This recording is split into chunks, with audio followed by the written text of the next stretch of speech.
Prezados irmãos e irmãs da Fraternidade Espírita Bezerra de Menezes, hoje nós estamos com a responsabilidade de conversarmos sobre um capítulo do livro Calma, intitulado Ligações Familiares.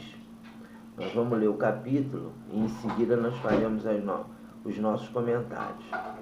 Então o capítulo nos fala o seguinte: quanto possível, esforça-te, mas esforça-te de verdade para viver em harmonia com os parentes que te pareçam menos afinados com os teus pontos de vista.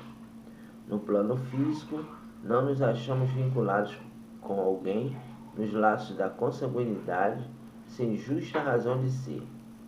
Aqueles que alimentam ódio e aversão, quando desejosos de melhoria, são induzidos por benfeitores da vida sublimada a se reencarnarem juntos, a fim de apagar as labaredas de discórdia que lhes atormentam a vida íntima, através de provações atravessáveis em comum.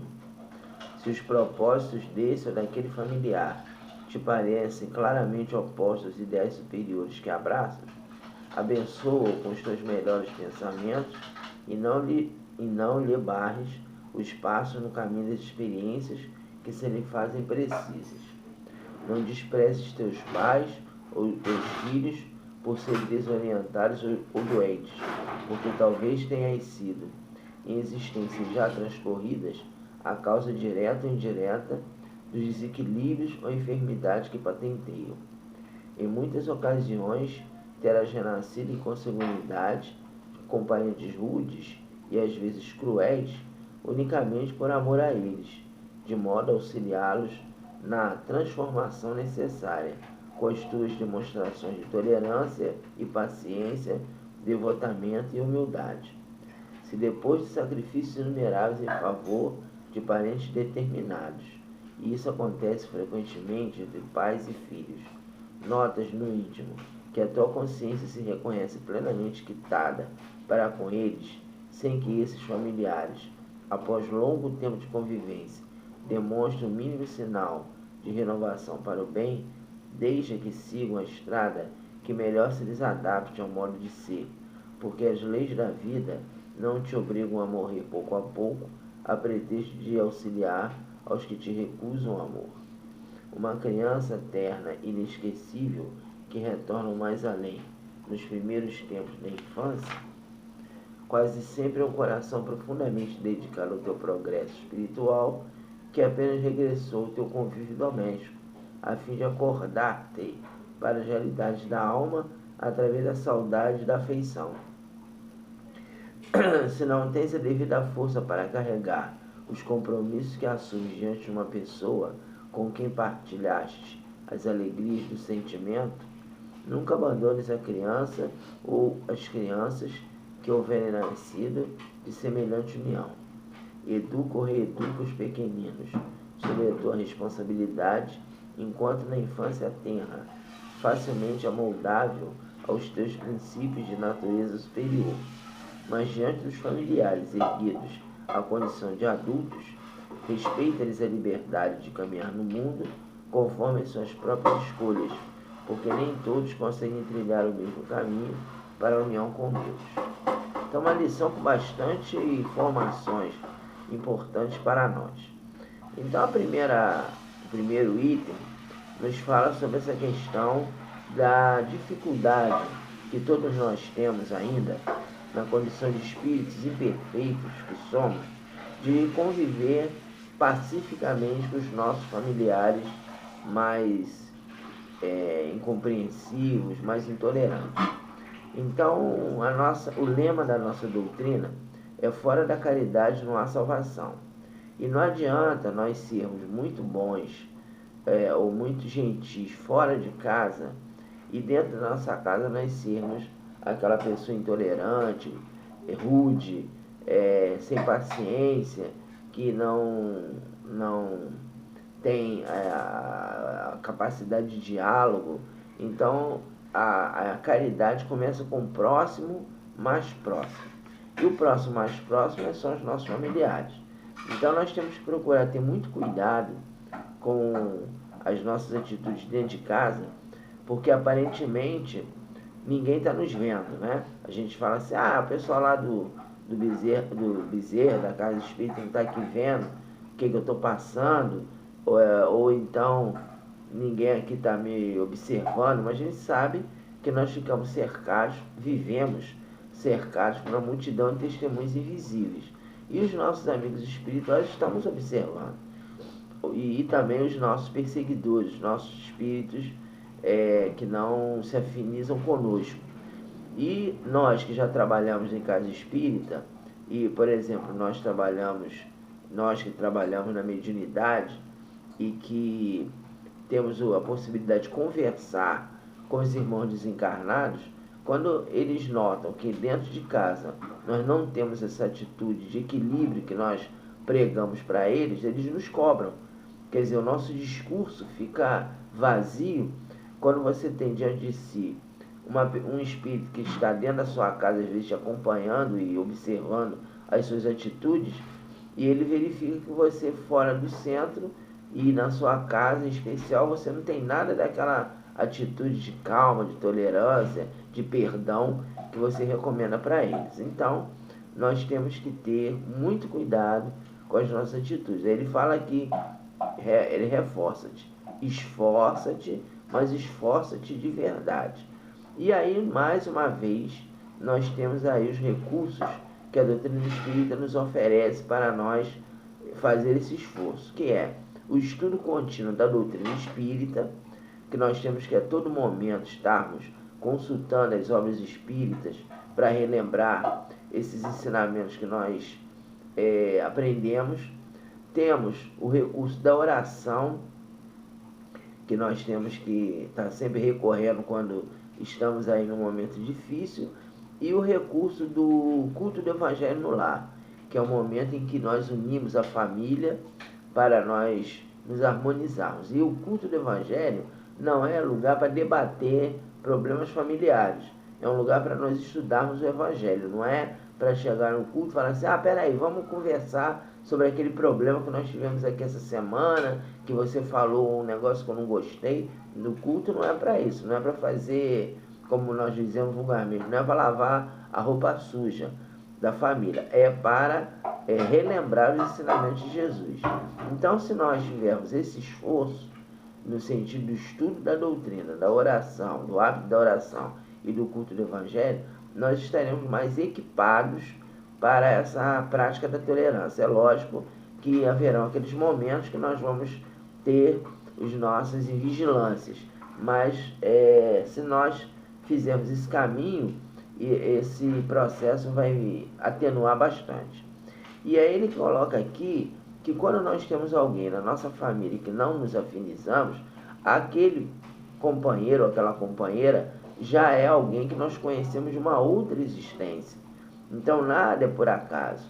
A família é uma maior invenção de Deus, porque Deus, na sua infinita sabedoria, permite que dentro do lar os grandes inimigos se reencontrem.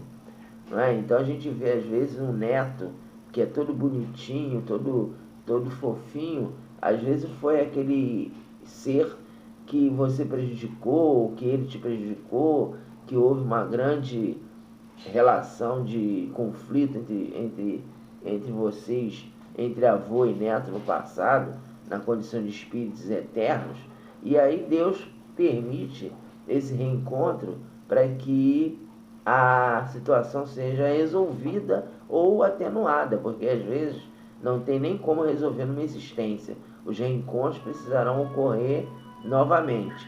E aí a gente tem que compreender essa presença da lei de causa e efeito na nossa existência, para que nós possamos fazer esse caminho de reconciliação, de procurar compreender o irmão menos esclarecido, o irmão que tem as suas dificuldades, e evitar as discussões estéreis, né? Porque aí quando a criança vai reassumindo a sua personalidade, que chega na adolescência, chega na juventude, se torna aquele indivíduo rebelde, respondão, que quer enfrentar principalmente aquele familiar que ele não se afiniza, o adulto e o adulto espírita tem que relembrar essas situações para que eles possam agir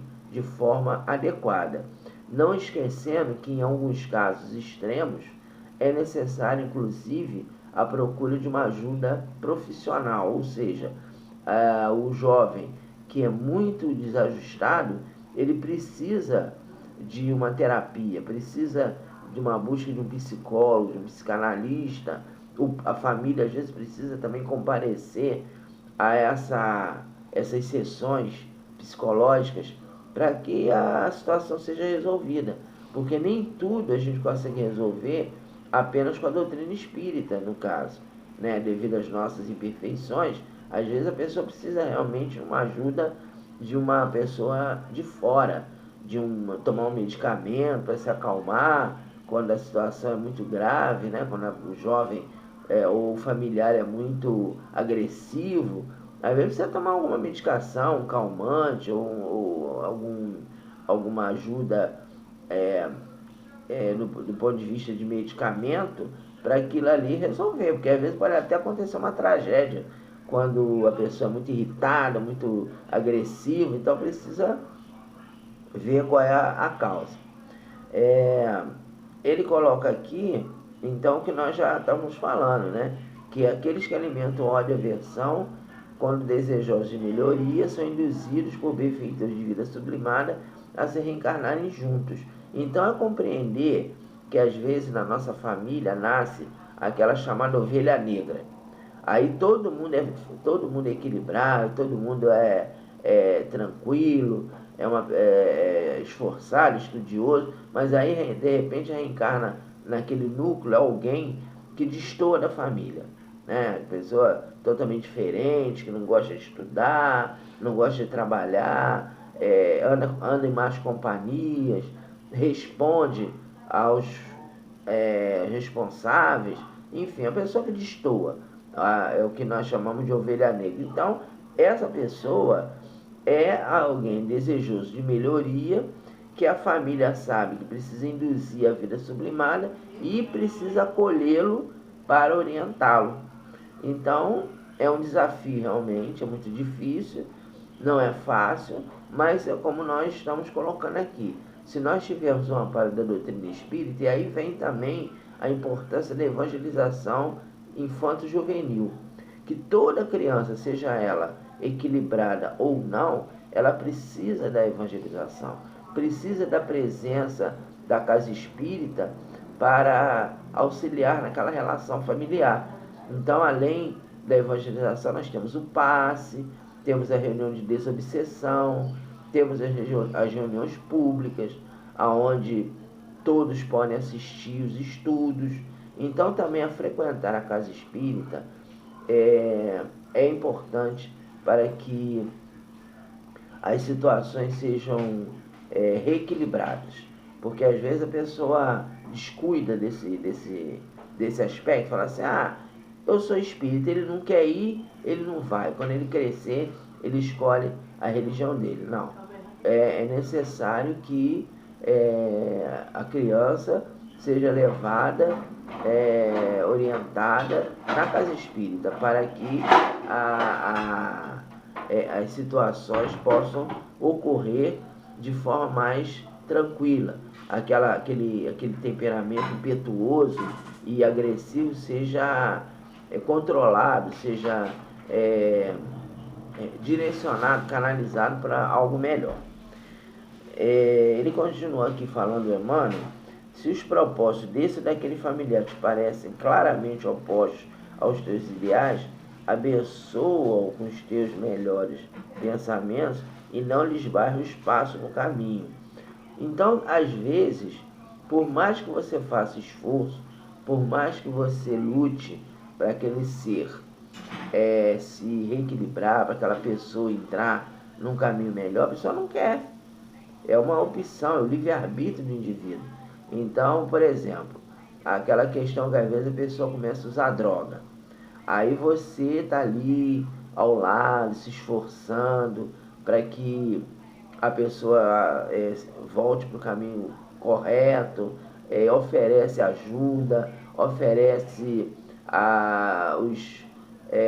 os mecanismos terapêuticos do NA, né, do Narcóticos Anônimos, psicólogo, enfim, oferece tudo para a pessoa. A pessoa, não, eu quero usar droga. Então aí chega um ponto em que você tem que entregar a Deus, né? Lógico que a pessoa não vai ficar, é uma situação muito triste, né? Você vê alguém da sua família ir por esse caminho, mas às vezes é uma escolha pessoal, né? Quantos que estão nas ruas, moradores de rua, que têm família? Que às vezes a família está ali aguardando a decisão do indivíduo de voltar a casa, voltar a ter uma vida equilibrada, a pessoa não quer, né? Claro que cada caso é um caso, né? Tem muita gente que está na rua, ou digamos a maioria que está na rua, que é morador de rua, porque não tem mesmo condição. A pessoa às vezes não tem família, não tem emprego, veio do interior, não conseguiu uma ocupação adequada, vai ficando na rua, aí começa a beber, começa a usar droga, vai para Cracolândia. Cada caso é um caso, mas tem pessoas, e disse um amigo meu que trabalha com morador de rua, que não são poucos, que tem família, a família está ali, a pessoa mesmo confessa, fala, não, tem minha família, minha mãe, meu pai, mas eu não quero, eu não consigo sair dessa situação, eu gosto de ficar aqui, eu gosto daqui, né? Às vezes a pessoa até consegue uma clínica de desintoxicação e a pessoa não quer ajuda, fala, não vou, não quero. Então são casos extremos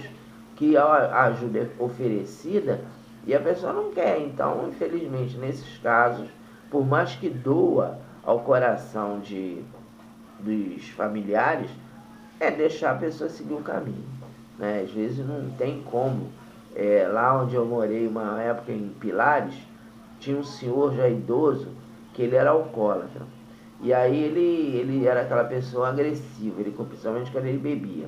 Aí quando ele chegava em casa, queria brigar com um, brigar com o outro, o que fizeram? Botaram ele e falaram assim, fulano, você vai pra rua, você vai morar na rua, você não quer ajuda, não quer parar de beber, não quer ser ajudado. Chega aqui e começa a arrumar confusão com todo mundo. Então, segue teu caminho. Aí ele, infelizmente, ele foi, e até quando eu saí de lá, nesse local que eu morava, ele já estava morando na rua.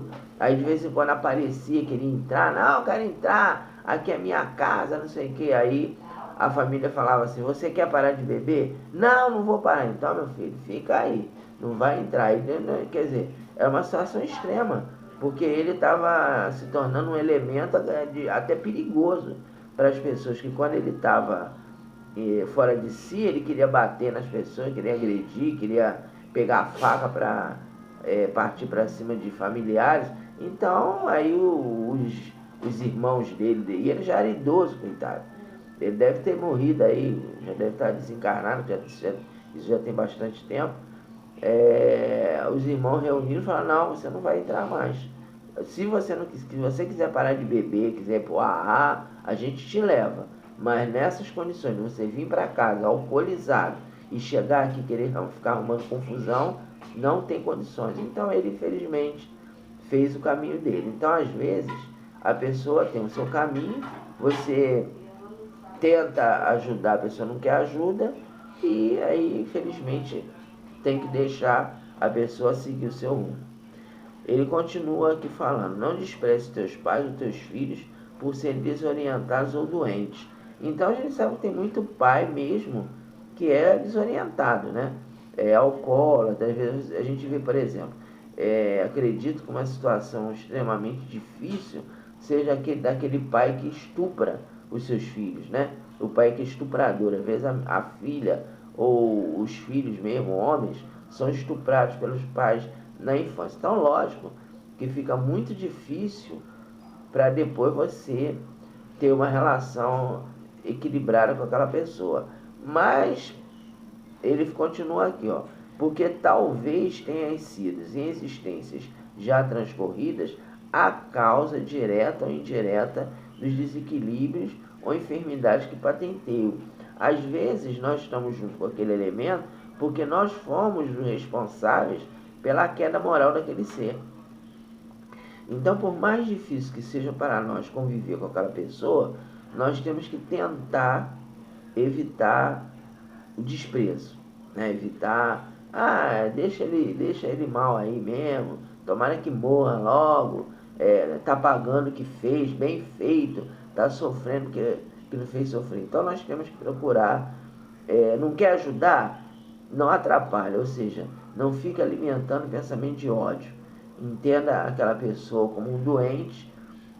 Se não tem condições de nessa existência se reconciliar, deixa de seguir o caminho dele, mas não despreze, ou seja, não fica mandando dados mentais para aquela pessoa e gostando quando ele está sofrendo, né? Como se fosse um sentimento de vingança.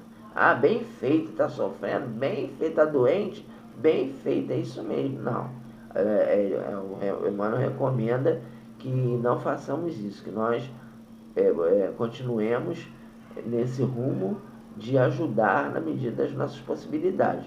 Então, se não dá para fazer nada, que nós oremos pela pessoa, peçamos a Deus que o ilumine, que o seu anjo da guarda possa intuí-lo, inspirá-lo, porque às vezes é uma pessoa enferma e precisa da nossa ajuda, e às vezes você não tem como ajudar diretamente, mas você pode ajudar através da oração. Em muitas ocasiões terás nascido em consanguinidade com parentes rudes, unicamente por amor a eles. Então, às vezes tem aquela situação que aquele filho que reencarna ali, ele veio para ajudar aquela pessoa. E aí a gente tem também um relato de uma mulher, de uma senhora, né? Que ela disse o seguinte, que ela foi estuprada e engravidou. E aí a gente sabe que nessa situação é difícil, né? Você aceitar uma criança nessas condições. Então, quando isso aconteceu, ela era jovem ainda, a família falou assim, tira essa criança, isso aí é filho de um monstro, e você não é obrigada a ter essa criança e tal. Aí ela resolveu que não, que ela teria criança. Aí quando a criança nasceu, abandona, deixa ela ir num orfanato desse aí, você não tem que criar filho de ninguém não e tal. E ela resolveu criar. Então o garoto era um menino, o garoto foi crescendo, a criança muito tranquila, muito amiga. Aí ela se casou, teve filhos consanguíneos, né, outros assim, que vieram pelas vias naturais, né, sem estupro, sem nada. Ela foi casada e o único que a ajudou quando ela já estava doente, com idade, foi esse menino que veio dessa forma difícil. Os outros, os filhos dela mesmo, do casamento, a abandonaram. O marido também a abandonou, arranjou uma outra pessoa e abandonou. Depois os filhos também foram morar com os pais, porque o pai tinha condição financeira melhor do que ela. Aí falaram, mamãe, a gente vai morar com o papai tem dinheiro, a senhora não tem nada, é isso, é aquilo outro. Ela ficou muito triste, ficou deprimida, ficou doente, e esse filho foi o único que ficou do lado dela. Então isso acontece também muito. Às vezes aquela criança que vem de uma forma, às vezes que não é muito fácil, né? Uma gravidez indesejada, né? Você com, sei lá, 15, 14 anos engravida, o pai não assume, mas a mãe, né, a mulher, deixa a criança nascer, cria com todo carinho. Às vezes aquela criança, aquele espírito que vai ser o esteio daquela mãe, o esteio daquela família.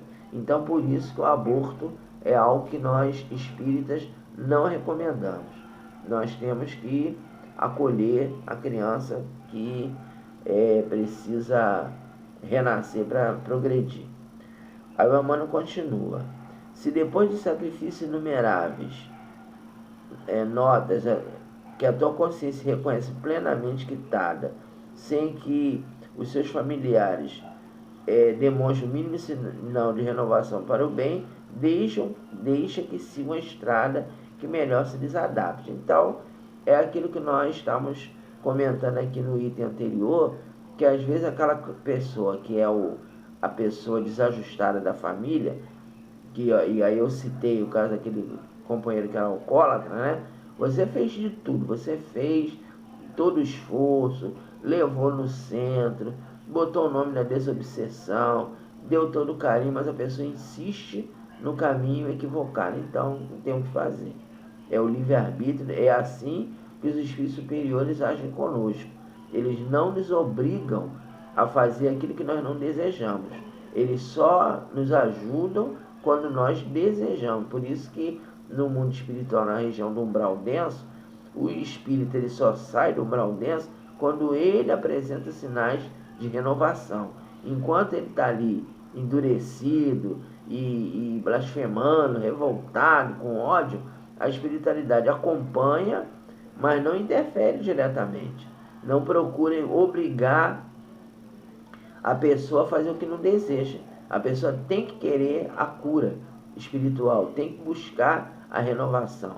Se o ser não deseja, não somos nós que temos que obrigá-lo a fazer isso. É assim que os bons espíritos agem. Os nossos benfeitores, os mentores, os anjos da guarda, eles nos acompanham, nos inspiram, nos intuem, procuram estar ao nosso lado, mas eles verificarem que nós não desejamos, eles se afastam e a gente vai seguir o nosso caminho. Uma criança terna e inesquecível que retorna ao mais além nos primeiros tempos de infância, quase sempre é um coração profundamente dedicado ao teu progresso espiritual. Então, às vezes, aquela perda de entes queridos em tenra idade. Tem aquela criança maravilhosa, que é querida por todos, mas, de repente, com uma determinada idade, aquela criança volta para o mundo espiritual. Quando eu estava na faculdade, eu tive um amigo meu que o filho dele com 5 anos ficou com leucemia e veio a desencarnar. Ele era evangélico, ele disse que sofreu muito, mas compreendeu que era a vontade de Deus, e aí é a pessoa que está nessa situação aqui. Às vezes aquele espírito que veio para um reencontro com você, porque o conhece, que o ama, mas ele não pode continuar contigo. Ele tem que seguir o caminho dele. Então, é o que acontece em muitas ocasiões.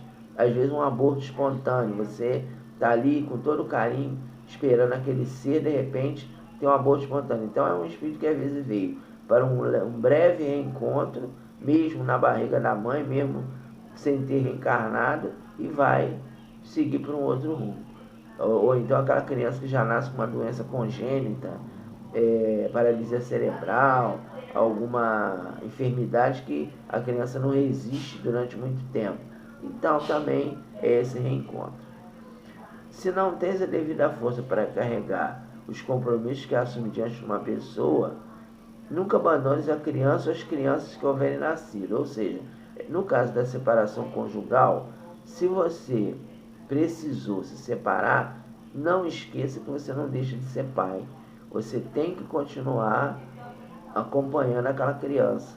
Você precisa dar todo o suporte àqueles filhos que reencarnaram ali, porque é importante, né? A gente não deixa de ser pai porque se separa. Então procura dar assistência material, procura visitar, estar ao lado. Educa ou reeduca os pequeninos sob a tua responsabilidade, enquanto na infância tenra. Mas diante de familiares erguidos à condição de adultos, respeita-lhes a liberdade de caminhar no mundo. Então, concluindo, quando a criança, o espírito está na fase infantil, temos que dar a ele, às crianças, a elas, o suporte necessário, mas a partir do momento que chegou na fase adulta, e se a pessoa quer ir por um caminho que ela escolheu, que não está certo, mas é a escolha dela, nós temos que deixar que o livre-arbítrio do nosso familiar, do nosso ente querido, seja respeitado. Deixa seguir e um momento da escala evolutiva ele vai compreender o erro e vai retornar ao ser familiar. Então era isso que a gente tinha que colocar para vocês nesse dia de hoje. Que Jesus nos abençoe e que nós procuremos refletir acerca dos ensinamentos do nosso querido Emmanuel. Jesus nos abençoe.